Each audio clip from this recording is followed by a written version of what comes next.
Mobile व्यवहार करुले आपण खुशी खबर महंगा रिचार्ज रु पाइबे मुक्ति। ट्रायर एक्शन पर मूल्य ह्रास कले एयरटेल एवं जियो केते टका कमिला जानिबा संपूर्ण खबर। ता पूर्व वीडियो को लाइक और चैनल को सब्सक्राइब करनथिले एबे ही सब्सक्राइब करि नियंतु।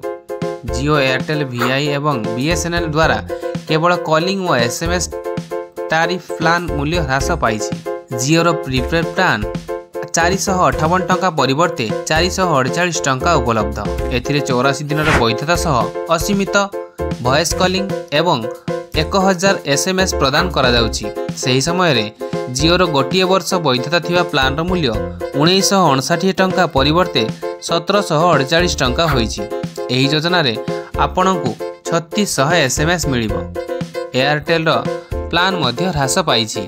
एयरटेल 84 दिन वैधता विशिष्ट कॉलिंग एसएमएस फ्री प्लान पूर्वर 469 टंका थिबा बेले कंपनी यहाको अपडेट करिथिला।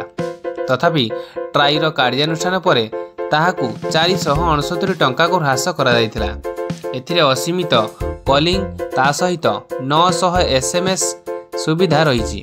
एयरटेल 1959 टंकार प्लान 1849 टंका होइछि। यह गोटे वर्ष वैधता प्रदान करे। एही योजना रे 3600